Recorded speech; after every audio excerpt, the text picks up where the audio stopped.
सामान्य अध्ययन 2 मध्ये आपण आज पाहणार आहोत राज्यघटना याच्या संबंधित मुद्दे, आंतरराष्ट्रीय संबंध याच्या संबंधित मुद्दे आणि अजून खूप काही। मला असं वाटतं की सामान्य अध्ययन 2 हा आपला फक्त भारताविषयीच नाही तर जगाबद्दलचा दृष्टिकोन बदलण्यासाठी मदत करतो। तर वेळ वाया न घालवता चला सुरू करूयात राज्यसेवा मुख्य परीक्षा सिलेबस डिकोडिंग।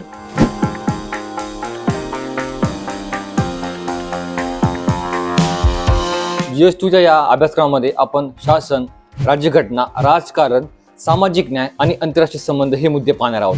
यामध्ये सर्वात महत्त्वाचं भारतीय संविधान। हो, भारतीय संविधानामध्ये ऐतिहासिक आधार आणि भारतीय संविधानाची उत्क्रांती पाहायची आहे।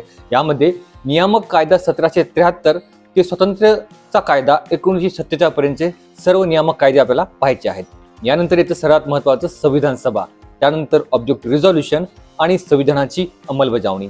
यानंतर संविधानाचे काही वैशिष्ट्ये आहेत, जसे की लिखित संविधान, लवचिक आणि कठोर संविधान, फेडरल आणि एकात्मक, त्याचबरोबर संसदीय स्वरूप। हे मुद्दे संविधानाच्या वैशिष्ट्यांमध्ये पाहायचे आहेत। अजून खूप सारे संविधानाचे वैशिष्ट्ये आहेत, ते आपण डिटेलमध्ये जेव्हा टॉपिक घेऊयात तेव्हा पाहूयात। यानंतरचा मुद्दा आहे घटना दुरुस्ती। यामध्ये सर्वात महत्त्वाच्या घटना दुरुस्त्या आणि घटना दुरुस्तीची प्रक्रिया।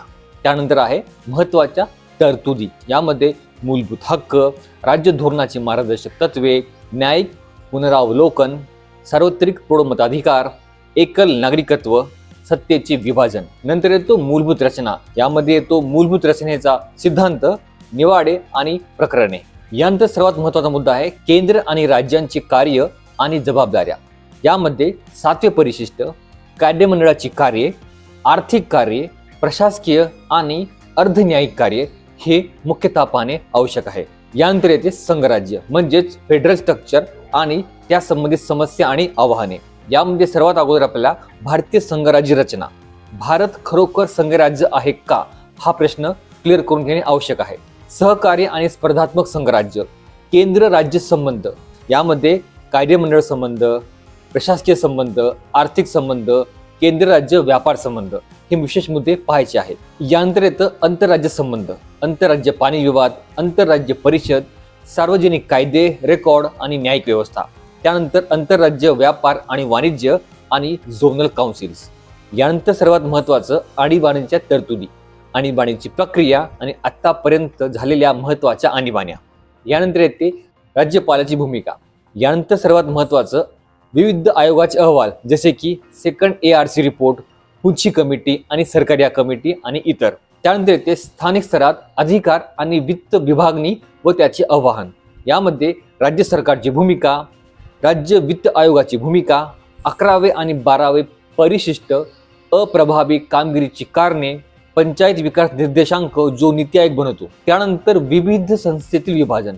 यामध्ये सत्तेच्या विभाजनाचा सिद्धांत, भारतीय संविधानात सत्तेचे विभाजन, चेक्स अँड बॅलेन्स सिद्धांत, भारतीय राज्यघटनेतील चेक्स अँड बॅलेन्स, संबंधित न्यायिक निवाडे जसं गोलकनाथ केस, इंदिरा गांधी विरुद्ध राजनारायण केस, असे इतर केसेस। त्यानंतर येतो विवाद निवारण यंत्रणा आणि संस्था। यामध्ये RTI, जनहित याचिका, न्यायाधिकरण इत्यादी।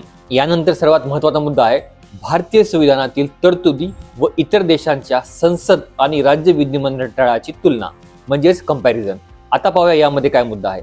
सगळ्यात अगोदर रचना, कार्य, अधिकार आणि विशेष अधिकार हे सगळे मुद्दे कंपॅरिझन करून समजून घ्यायचे आहेत। त्यानंतर येतो लिखित संविधान, त्यानंतर कठोरपणा, लवचिकपणा याचे मिश्रण, एकात्मक पूर्वग्रह असलेली फेडरल प्रणाली आणि संसदीय स्वरूप, संसदीय सार्वभौमत्व आणि न्यायिक सर्वोच्चता यांचे संश्लेषण, त्याचबरोबर एकात्मिक आणि स्वतंत्र न्यायव्यवस्था।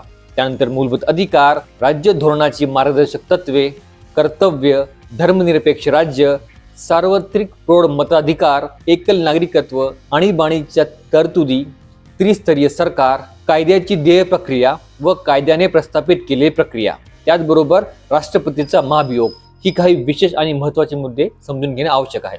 यानंतर येते कार्यकारी मंडळ आणि न्यायपालिकेची संरचना आणि कार्यप्रणाली। संघामध्ये पाहिलं म्हणजेच केंद्रामध्ये पाहिलं तर राष्ट्रपती, पंतप्रधान, मंत्रिपरिषद, कॅबिनेट सचिवालय हे महत्त्वाचे कार्यकारी मंडळाचे घटक आहेत। राज्यात जर पाहिलं तर राज्यपाल, मुख्यमंत्री, मंत्रिपरिषद आणि सचिवालय हे मुख्य कार्यकारी मंडळ आहेत किंवा मुख्य कार्यकारी मंडळाचे घटक आहेत। यानंतर येतं न्यायव्यवस्था. न्यायव्यवस्थेमध्ये आपल्याला त्रिस्तरीय रचना, भारताचे सरन्यायाधीश, सुप्रीम कोर्ट आणि हायकोर्टचे न्यायाधीश आणि त्यांचे अधिकार क्षेत्र, त्याचबरोबर सरकारचे मंत्रालय आणि विभाग, यामध्ये कॅबिनेट मंत्रालय आणि संसदीय सचिव. यानंतर येतो दबाव गट आणि औपचारिक अनौपचारिक संघटना आणि त्यांची राजकारणातील भूमिका. यामध्ये दबाव गटाचे वैशिष्ट्य काय आहे, दबाव गट आणि राजकीय पक्ष, त्याचबरोबर दबाव गटाचे प्रकार, दबाव गटाचे कार्य, भूमिका आणि महत्त्व, दबाव गटाचे तंत्र आणि त्यांची पद्धत, विशेष करून भारतातील दबाव गट आणि दबाव गटाच्या उणिवा. यानंतर येतो सर्वात महत्त्वाचं नेहमी चर्चेत असलेला मुद्दा, तो म्हणजे लोकप्रतिनिधी कायदा व त्याची ठळक वैशिष्ट्ये. यानंतरचा मुद्दा आहे विविध संवैधानिक पदावर नियुक्ती.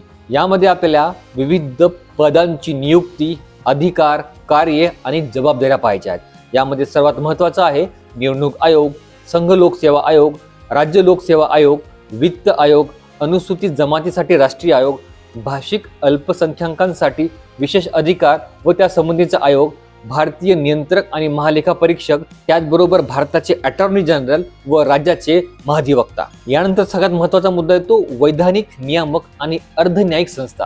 यामध्ये नीती आयोग, RBI, राष्ट्रीय मानव अधिकार आयोग, राज्य मानव अधिकार आयोग, केंद्र माहिती आयोग, केंद्रीय दक्षता आयोग, केंद्रीय अन्वेषण ब्युरो, लोकपाल आणि लोकायुक्त, राष्ट्रीय महिला आयोग, राष्ट्रीय मागासवर्गीय आयोग, राष्ट्रीय अल्पसंख्याक आयोग, विमा नियामक आणि विकास प्राधिकरण, securities and exchange board of India म्हणजे सेबी, भारतीय स्पर्धा आयोग, भारतीय दूरसंचार नियामक प्राधिकरण, केंद्रीय विद्युत नियामक आयोग, अणुऊर्जा नियामक मंडळ, केंद्रीय प्रदूषण नियंत्रण मंडळ, मेडिकल काउन्सिल ऑफ इंडिया, भारतीय अंतर्देशीय जलमार्ग प्राधिकरण, केंद्रीय भूजल प्राधिकरण, नागरी विमान वाहतूक महासंचालनालय, पेन्शन फंड नियामक आणि विकास प्राधिकरण, भारतीय अन्न सुरक्षा आणि मानक प्राधिकरण, बार काउन्सिल ऑफ इंडिया, विद्यापीठ अनुदान आयोग, आर्थिक स्थिरता आणि विकास परिषद, all India council for technical education, राष्ट्रीय हरित न्यायाधिकरण, स्पर्धा अपील न्यायाधिकरण, आयकर अपील न्यायाधिकरण, सायबर अपील न्यायाधिकरण आणि बौद्धिक संपदा अपीलीय मंडळ. तर व्हिडिओला लाईक करा, शेअर करा, सबस्क्राईब करा आणि असाच व्हिडिओ ही सिरीज पाहत राहा. भेटूया पुढच्या व्हिडिओमध्ये. धन्यवाद.